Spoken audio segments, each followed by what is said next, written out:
অর্থাৎ ইসমাঈল আলাইহিস সালাম যখন একটু বড় হলেন, বাবার সাথে হাঁটতে পারেন, দৌড়াদৌড়ি করতে পারেন, ঠিক তখন ইব্রাহিম আলাইহিস সালাম স্বপ্নে দেখলেন যে তিনি ইসমাঈল আলাইহিস সালামকে কোরবানি করছেন, এবং স্বপ্ন দেখেই তিনি সরাসরি ছেলের সাথে কনসালটেশনে গেলেন, পরামর্শ করলেন যে বাবা, আমি তো স্বপ্নে দেখেছি যে আমি তোমাকে কুরবানি করছি, ফানদুর মাযা তারা, what do you think about it, what's your opinion about it, তোমার মতামত কি সেটা তুমি আমাকে বলো। তখন সাইয়েদনা ইসমাঈল আলাইহিস সালাম অত্যন্ত সাহসিকতার সাথে বলিষ্ঠ একটি জবাব দিয়েছিলেন, সেটাও আল্লাহ তাআলা কোরআনে সরাসরি কোট করেছেন। তিনি বলেছিলেন, ক্বালা ইয়া আবাতি ফাআল মা তু'মার সাতাজিদুনি ইনশাআল্লাহু মিনাস সাবিরিন। অর্থাৎ, হে আমার সম্মানিত পিতা, আপনি যেমনটি স্বপ্নে দেখেছেন, আল্লাহ তাআলা আপনাকে যেমন আদেশ করেছে আপনি ঠিক তেমনটিই করুন, আপনি ভয় পাবেন না, ইনশাআল্লাহ আপনি আমাকে ধৈর্যশীলদের অন্তর্ভুক্ত পাবেন। একটু কি কল্পনা করা যায় যে সাইয়েদনা ইসমাঈল আলাইহিস সালাম ছোট্ট শিশু, তিনি যখন শুনলেন যে বাবা তাকে কুরবানি করবে, জবাই করবে, তার প্রত্যুত্তরে তিনি বলেছিলেন, বাবা, আমি ভয় পাচ্ছি না, আমি আপনাকে নিয়ে চিন্তিত, আপনি ভয় পাবেন না, বরং আপনি যা আদিষ্ট হয়েছেন আপনি তাই করেন। কারণ নবীরা যখন স্বপ্নে কিছু দেখে সেটা সাধারণ মানুষের মতো স্বপ্ন নয়, সেটা ওহী, সেটা আল্লাহর পক্ষ থেকে আদেশ। তো আপনি আমাকে ধৈর্যশীল পাবেন, আপনি ভয় পাবেন না। সাইয়েদনা ইব্রাহিম আলাইহিস সালাম ইসমাঈল আলাইহিস সালামকে কুরবানি করতে শুরু করলেন, জবাই করতে শুরু করলেন। আল্লাহ তাআলার কাছে দৃশ্যটি এত ভালো লাগলো, আল্লাহ তাআলা সাইয়েদনা জিবরাইল আলাইহিস সালামকে দিয়ে জান্নাত থেকে একটি বকরি বা মেষ পাঠিয়ে দিলেন। সাইয়েদনা ইসমাঈল আলাইহিস সালামকে ছুরির নিচ থেকে সরিয়ে ফেলা হলো, আর সেখানে ইসমাঈল আলাইহিস সালামের পরিবর্তে একটি জান্নাত থেকে আনা বকরি বা ছাগলকে সেখানে কুরবানি করা হলো। আল্লাহ তাআলা বললেন, কদ সাদ্দাকতা রুইয়া, ইব্রাহিম তুমি তো তোমার স্বপ্নকে সত্যায়ন করেছো, বাস্তবে রূপান্তরিত করেছো, তুমি তো এই কঠিন পরীক্ষায় সফলতার সাথে উত্তীর্ণ হয়েছো।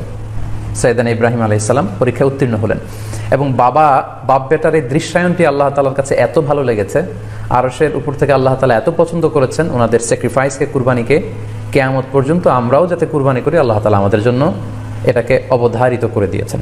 সম্মানিত, শুধু এখানে আমাদের জন্য সবচেয়ে বড় যে শিক্ষণীয় বিষয় সেটি হচ্ছে সাইয়েদনা ইব্রাহিম আলাইহিস সালামের ঔরসে যখন ইসমাঈল আলাইহিস সালাম আসে, তখন তাফসীর এসেছে ইব্রাহিম আলাইহিস সালামের বয়স ছিল 86 বছর।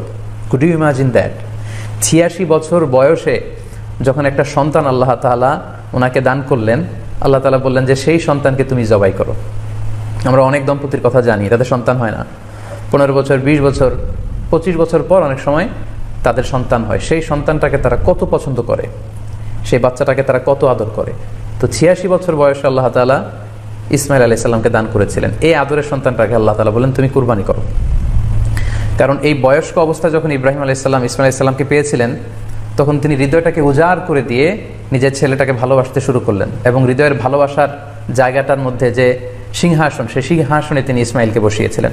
আল্লাহ তাআলা চেয়েছিলেন যে ইসমাঈলকে সেখান থেকে সরিয়ে ওই ভালোবাসার সিংহাসনের জায়গাটাতে তুমি যেন আল্লাহ তাআলাকে স্থান দাও, এবং সেই পরীক্ষাটাই তিনি বেসিক্যালি সাইয়েদনা ইব্রাহিম আলাইহিস সালামের কাছ থেকে করেছিলেন, এবং সেই পরীক্ষায় সাইয়েদনা ইব্রাহিম আলাইহিস সালাম সফলতার সাথে উত্তীর্ণ হয়েছিলেন। অর্থাৎ আল্লাহ চেয়েছিলেন যে তোমার হৃদয়ের ভালোবাসার সবচাইতে বড় জায়গাটা হচ্ছে ইসমাঈলের, তোমার পুরো হৃদয়টা জুড়ে আছে ইসমাঈল, আমি চাই তুমি আমার সন্তুষ্টির জন্য এই ইসমাঈলকে বিলিয়ে দাও, এই ইসমাঈলকে কুরবানি করে দাও। সম্মানিত, শুধু এই স্টোরিটা থেকে আমাদের জন্য শিক্ষা হচ্ছে যে সাইয়েদনা ইব্রাহিম আলাইহিস সালামের হৃদয়ের সবচাইতে পছন্দনীয় বিষয়টা ছিল ইসমাঈল। তিনি ইসমাঈল আলাইহিস সালামকে, নিজের ছেলেকে বেশি পছন্দ করতেন। ইব্রাহিম আলাইহিস সালামের হৃদয়ে যেমনি ইসমাঈল ছিল, আমাদের প্রত্যেকের হৃদয়ে কিন্তু এরকম এক একটা ইসমাঈল আছে, কল্পিত ইসমাঈল, রূপক ইসমাঈল। আমাদের কারো হৃদয়ের ইসমাঈল হচ্ছে আমাদের টাকা পয়সা, আমাদের কারো হৃদয়ের ইসমাঈল হচ্ছে আমার ব্যাংক ব্যালেন্স, আমাদের কারো হৃদয়ের ইসমাঈল হচ্ছে আমার দামি গাড়ি, আমাদের কারো হৃদয়ের ইসমাঈল হচ্ছে আমার দামি গাড়ি, আমাদের কারো হৃদয়ের ইসমাঈল হচ্ছে আমাদের যশ, খ্যাতি, আমাদের ক্ষমতা, প্রতিপত্তি, এগুলো। আল্লাহ তাআলা চান আমাদের প্রত্যেকের যার যার হৃদয়ের ইসমাঈল যেটা, সেটাকে আমরা আল্লাহ তাআলার সন্তুষ্টির জন্য উৎসর্গ করতে পারবো কিনা, আল্লাহ তাআলার খুশির জন্য, সেরেফ শুধুমাত্র আল্লাহ তাআলার জন্য আমার হৃদয়ের ইসমাঈলটাকে আমি স্যাক্রিফাইস করতে পারবো কিনা। এই শিক্ষাটা দেওয়ার জন্যই বেসিক্যালি আল্লাহ তাআলা এই কুরবানিকে আমাদের জন্য প্রেসক্রাইব করেছেন।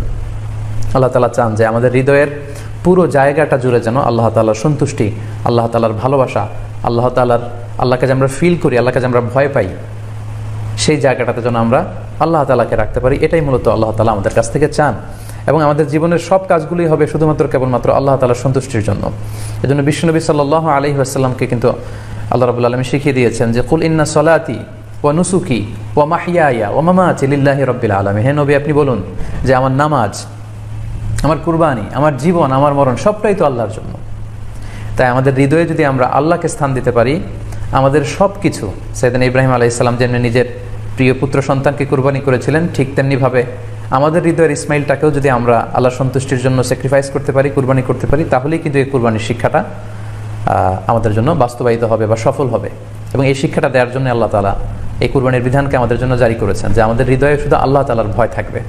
এবং এই যে আমরা কুরবানি করবো, কুরবানির রক্ত, গোশত, চামড়া কোনোটা কিন্তু আল্লাহ তাআলার কাছে পৌঁছে না, পৌঁছে হচ্ছে আমাদের হৃদয়ের ভয়, তাকওয়াটা আল্লাহ তাআলার কাছে পৌঁছে।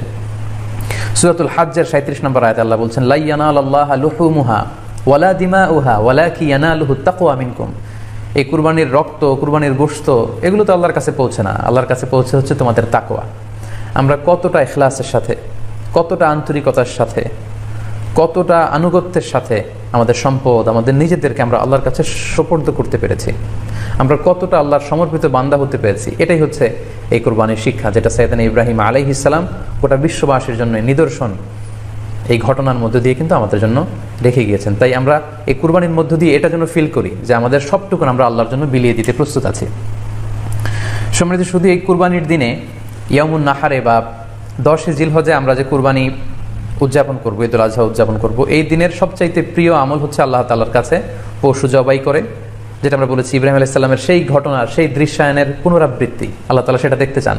আমরা পশু জবাই করে রক্ত প্রবাহিত করে দেয়, এটা আল্লাহ তাআলার কাছে খুবই পছন্দনীয়। সুনানে তিরমিজিতে এসেছে, আয়েশা রাদিয়াল্লাহু তাআলা আনহা থেকে বর্ণিত, তিনি বলেন, আন্না রাসূলুল্লাহ সাল্লাল্লাহু আলাইহি ওয়াসাল্লাম ক্বাল, আল্লাহ রাসূল সাল্লাল্লাহু আলাইহি ওয়াসাল্লাম বলেছেন, মা আমিলা আদামিয়ুন মিন আমালিন ইয়াউমান নাহর আহাব্বা ইলাল্লাহি মিন ইহরাকিদ দাম। অর্থাৎ ইয়াউমুন নাহারে 10 জিলহজে পশু কুরবানি দিয়ে সে পশুর রক্ত প্রবাহিত করে দেওয়ার চেয়ে শ্রেষ্ঠ কোনো আমল আল্লাহর কাছে হতে পারে না, এর চেয়ে কোনো প্রিয় আমল আল্লাহর কাছে নেই। তার মানে কুরবানির দিনের সবচাইতে প্রিয় আমল, আল্লাহর কাছে পছন্দনীয় আমল হচ্ছে কুরবানি করা। তাই আমাদের যাদের সাধ্য আছে আমরা যেন বেশি বেশি কুরবানি করি। সম্মানিত, শুধু আমরা জানি যে এই কুরবানিকে আল্লাহ তাআলা আমাদের উপর আবশ্যক করেছেন। কুরবানির হুকুম সম্পর্কে যদি বলি তাহলে বলবো যে এটা ওয়াজিব হানাফি স্কুল অফ থট অনুযায়ী, কিন্তু অন্যান্য মাযহাবে এটাকে সুন্নাতে মুআক্কাদা বলা হয়েছে। মেজরিটি স্কলাররা, জুমহুরুল ফুকাহা, ইমাম শাফিঈ, আহমদ এবং ইমাম মালিকদের মতে, তাদের মতে এটা হচ্ছে সুন্নাতে মুআক্কাদা। কিন্তু হানাফি মাযহাবে এই কুরবানি করা হচ্ছে ওয়াজিব। যেহেতু আমাদের বাংলাদেশে বেশিরভাগই হচ্ছে হানাফি মাযহাবের অনুসারী, সো এটা কিন্তু আমাদের জন্য অবধারিত। যাদেরকে আল্লাহ তাআলা সম্পদ দিয়েছেন, টাকা পয়সার মালিক বানিয়েছেন, স্বাবলম্বী করেছেন, আমাদের প্রত্যেকের উপর কিন্তু এই কুরবানি করাটা ওয়াজিব। কেউ কেউ বলে থাকেন যে ভাগে যদি কুরবানি দেওয়া হয় 7 জনে মিলে, গরুতে বা মহিষে বা উটে, এই ভাগে কুরবানি হবে না, এটা অনেকে বলে থাকেন। এই কথাটি আসলে ঠিক নয়। আপনি যদি ভাগে কুরবানি দিতে চান এটি জায়েজ আছে, এবং একটি উটে বা মহিষে বা গরুতে আপনি সর্বোচ্চ 7টি ভাগে কুরবানি দিতে পারবেন ইনশাআল্লাহ। এ ব্যাপারে সহিহ মুসলিমের একটি হাদিসকে আমরা এখানে উল্লেখ করতে চাই। সাইয়েদনা জাবের রাদিয়াল্লাহু তাআলা আনহু থেকে বর্ণিত, তিনি বলেন, ক্বালা হাজাজনা মা রাসূলিল্লাহি সাল্লাল্লাহু আলাইহি ওয়াসাল্লাম, আমরা আল্লাহ রাসূল সাল্লাল্লাহু আলাইহি ওয়াসাল্লামের সাথে হজ করেছি। ফানাহারনাল বাঈরা আন সাবআ, সেখানে আমরা উট কুরবানি দিয়েছি 7 জনের পক্ষ থেকে। ওয়াল বাকারাতা আন সাবআ, আর আমরা সেখানে গরু কুরবানি দিয়েছি 7 জনের পক্ষ থেকে। খুব সুস্পষ্ট, একটি উটে ওনারা 7 জন অংশগ্রহণ করতেন, একটি গরুতে 7 জন অংশগ্রহণ করতেন। তো এই হাদিসের আলোকে অনেকে বলে থাকেন যে এটি হজের সময়, সফরের সময়, কিন্তু মুকিম অবস্থায় 7 ভাগে দেওয়া যায় না। আসলে এই কথাটিও ঠিক নয়, কারণ সুনানে আবু দাউদের আরেকটি হাদিসে এসেছে যেখানে আল্লাহ রাসূল সাল্লাল্লাহু আলাইহি ওয়াসাল্লাম সুস্পষ্ট বলেছেন, সেখানে হজ বা কোনো সফরের উল্লেখ নেই। সেটা হচ্ছে জেনারেল স্টেটমেন্ট, অর্থাৎ আল বাকারাতু আন সাবআ, গরুতে সর্বোচ্চ 7 অংশ দিয়ে কুরবানি দেওয়া যায়। ওয়াল জাযুরু আন সাবআ, আর উটের ক্ষেত্রেও সর্বোচ্চ 7 অংশ দিয়ে কুরবানি দেওয়া যায়। তো এই হাদিস, দ্বিতীয় যে হাদিসটি উল্লেখ করলাম, এটা হচ্ছে জেনারেল স্টেটমেন্ট।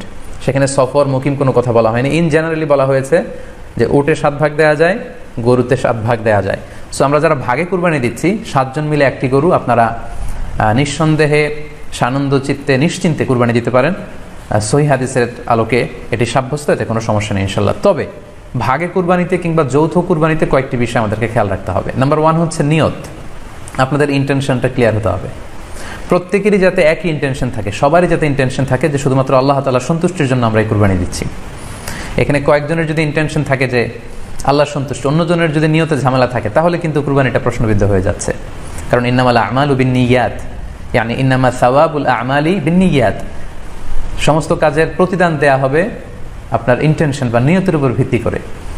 সো এজন্য যারা খুব বেশি মুখলেস, খুব বেশি মুত্তাকি, তারা অনেক সময় যৌথ কুরবানি দিতে চান না। তো সামর্থ্য না থাকলে ছোট একটা ছাগল দিয়ে তারা একাকি কুরবানি দিতে চান, এটা safe, he want to be in the safer side. কারণ যৌথ কুরবানি দিতে দিতে যে কার মনে কি চিন্তা, কার মনে কি নিয়ত আমরা কিন্তু কিছু জানি না। সো যদি যৌথ কুরবানি দেন, কুরবানির আগে সবাইকে এটা কনসার্ন করে দেওয়া, রিমাইন্ডার দেওয়া যে ভাই আমাদের কুরবানিটা হবে শুধুমাত্র কেবলমাত্র আল্লাহ তাআলা সন্তুষ্টির জন্য, অন্য কোনো নিয়ত যেন না থাকে, তাহলে কিন্তু আমাদের কুরবানি বরবাদ হয়ে যাবে। এটা হচ্ছে প্রথম কনসার্ন। 2 নম্বর কনসার্ন হচ্ছে হালাল উপার্জন দিয়ে কুরবানি হতে হবে। যৌথ কুরবানিতে কেউ কেউ যদি এমন থাকে যাদের উপার্জন হালাল না, সেই কুরবানি কিন্তু আল্লাহ তাআলার দরবারে কবুল হবে না। সো এটা খুব গুরুত্বপূর্ণ একটা বিষয়। আরেকটা হচ্ছে লৌকিকতা যদি থাকে তাহলেও কুরবানি কবুল হবে না। যৌথ কুরবানিতে কারো যদি এটা থাকে যে আমার গরুটা সবচেয়ে বড়, আমাদের গরুটা এলাকার সবচেয়ে বড় গরু, এবং সবাইকে বলে বেড়াচ্ছে যে এইবারের গরুটা সবচেয়ে বড় হয়েছে, আমার চেয়ে বড় গরু কেউ দিতে পারে না এই এলাকায়, তো এই জাতীয় যদি লৌকিকতা প্রবণতা কারোর মধ্যে থাকে তাহলেও কিন্তু তার কুরবানি কবুল হবে না। সো যৌথ কুরবানি যদি আপনারা দিতে চান এই বিষয়গুলো আমাদেরকে খেয়াল রাখতে হবে। আরও একটি প্রশ্ন খুব বেশি আমাদের কাছে জানতে চাওয়া হয়েছে, সেটা হচ্ছে কুরবানির সাথে আকিকা দেওয়া যাবে কিনা। খুব বেশি আলোচনা হচ্ছে এই প্রসঙ্গটা যে কুরবানির সাথে আকিকা দিয়ে দেওয়া যাবে কিনা। এক্ষেত্রে আমরা উত্তরে বলবো যে কুরবানি এবং আকিকা আপনাদের খেয়াল রাখতে হবে যে ভিন্ন দুটি ইবাদত। প্রথম কথা হচ্ছে ইবাদত ভিন্ন দুটি ইবাদত। কারণ কুরবানি এটা বছরের একটা নির্ধারিত সময়, জিলহজের 10 তারিখে, এবং তারপরে আরও 2 দিন বা 3 দিন, এই সময়গুলোতে আপনি কুরবানি করতে পারবেন। তাহলে এটা হজের মৌসুমে জিলহজ মাসে করতে হয় কুরবানি। কিন্তু আকিকা কিন্তু এরকম না, আকিকাটা যে কোনো মাসে হতে পারে। আর আকিকা হচ্ছে বাচ্চা যেদিন জন্মগ্রহণ করবে, সন্তান ভূমিষ্ঠ হওয়ার 7 দিন পরে। তাহলে ভিন্ন দুইটা ইবাদত, 2 সময়ের ইবাদত। নাম্বার 2, আকিকার ক্ষেত্রে আল্লাহ রাসূল সাল্লাল্লাহু আলাইহি ওয়াসাল্লাম বলেছে আনিল গুলামি শাতান ওয়া আনিল জারিয়াতি শাত, অর্থাৎ ছেলে হলে 2টি ছাগল দিয়ে আকিকা করো, এবং যদি মেয়ে হয় তাহলে 1টি ছাগল দিয়ে আকিকা করো। তো সেক্ষেত্রে কুরবানিতে কিন্তু এরকম বিধান নেই। কুরবানিতে কিন্তু 1টি ছাগল দিয়ে আপনি কুরবানি করলে কুরবানি হয়ে যাচ্ছে, সেখানে 2টি ছাগল দেওয়া লাগবে এমন কোনো কথা নেই। তো এভাবে আমরা বুঝতে পারতেছি, খুবই স্পষ্টত কমন সেন্স খাটালেও আমরা বুঝতে পারতেছি, এবং আল্লাহ রাসূল সাল্লাল্লাহু আলাইহি ওয়াসাল্লামের ভাষ্যগুলো অনুসারে আমরা বুঝতে পারছি 2 ধরনের ইবাদত। যদিও এই 2 ইবাদতে কিছুটা মিল আছে, কিন্তু 2 সময়ের ইবাদত, 2 আলাদা 2 উপলক্ষ, 2টার আলাদা নির্ধারিত সময় রয়েছে। যেমন আকিকার ক্ষেত্রে সুন্নাহ হচ্ছে বাচ্চা যেদিন জন্মগ্রহণ করবে তার 7ম দিন শেষে 7 দিন পরে আপনি আকিকা করবেন। আল্লাহ রাসূল সাল্লাল্লাহু আলাইহি ওয়াসাল্লাম বলেছেন কুল্লু গুলামিন মুরতাহানুন বিআকিকাতিহি তুযবাহু আনহু ইয়াওমা সাবিহি, প্রত্যেক সন্তানের আকিকা দিতে হয় তার 7ম দিনে, ওয়া ইউহলাকু ওয়া ইউসাম্মা, এবং 7ম দিনে মাথার চুল ফেলে দিতে হয়, তার সুন্দর একটি নাম রাখতে হয়। তাহলে আকিকার বিধান হচ্ছে সম্মানিত শুধু সন্তান জন্মগ্রহণ করার 7 দিন পরে। আমরা বুঝতে পারলাম আল্লাহ রাসূল সাল্লাল্লাহু আলাইহি ওয়াসাল্লামের ভাষ্য অনুযায়ী, কথা অনুযায়ী, কওল অনুযায়ী। এবার যদি আমরা আল্লাহ রাসূল সাল্লাল্লাহু আলাইহি ওয়াসাল্লামের আমল দেখি, ওনার ব্যক্তিগত আমল কী ছিল, সেক্ষেত্রে আমরা সহিহ ইবনে হিব্বানের একটি হাদিস উল্লেখ করব, যেটিকে ইবনে হাজার আল আসকালানী উনি ওনার ফাথুল বারিতে সহিহ হিসেবে উল্লেখ করেছেন। আয়েশা রাদিয়াল্লাহু তাআলা আনহার বর্ণনা, তিনি বলেন যে আক্কা রাসূলুল্লাহ সাল্লাল্লাহু আলাইহি ওয়াসাল্লাম আনিল হাসানি ওয়াল হুসাইনি ইয়াউমা সাবিঈ ওয়া সাম্মাহুমা। আল্লাহ রাসূল সাল্লাল্লাহু আলাইহি ওয়াসাল্লাম নিজে ওনার দৌহিত্র অর্থাৎ ওনার নাতি হাসান এবং হুসাইনের আকিকা নিজে করেছেন 7ম দিনে, এবং 7ম দিনে তাদের নাম রেখেছেন, একজনের নাম রেখেছেন হাসান আর একজনের নাম হুসাইন। অর্থাৎ হাসান রাদিয়াল্লাহু আগে জন্মগ্রহণ করেছিলেন, ওনার চেয়ে ছোট ছিল হোসেন, উনি পরে জন্মগ্রহণ করেছেন। তো ওনাদের জন্মের পরে 7 দিন পরে আল্লাহ রাসূল সাল্লাল্লাহু আলাইহি ওয়াসাল্লাম ওনাদের আকিকা দিয়েছিলেন, এবং 7ম দিনে উনি আকিকাও দিয়েছেন এবং তাদের নামও রেখেছেন। তাহলে আল্লাহ রাসূল সাল্লাল্লাহু আলাইহি ওয়াসাল্লামের কওলি হাদিস, ওনার ভাষ্যমতে আমরা জানলাম উনি বলেছেন 7ম দিনে আকিকা দিতে হয়, এবং ওনার ব্যক্তিগত আমল থেকে আমরা জানতে পারলাম যে উনি ওনার 2 নাতির আকিকা দিয়েছেন 7ম দিনে এবং নাম রেখেছেন। তাহলে এ থেকে আমরা সুস্পষ্ট বুঝতে পারি যে আকিকা দিতে হয় সন্তান জন্মগ্রহণ করার 7 দিন পর, 7ম দিনে। যদিও তবারানিতে আরেকটি হাদিস এসেছে যেখানে বলা হয়েছে যে আকিকা 7ম দিনেও দেওয়া যায়, 14তম দিনে দেওয়া যায়, 21তম দিনে দেওয়া যায়। যদি 7ম দিনে কেউ দিতে না পারে কোনো কারণে, তাহলে 14তম দিন, না পারলে 21তম দিন।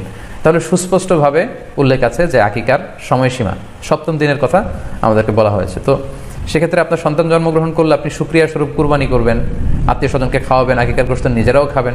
তো এটা যদি আপনি কুরবানির জন্য রেখে দেন তাহলে তো সন্তান দুনিয়াতে আসার এই আনন্দটা থাকে না।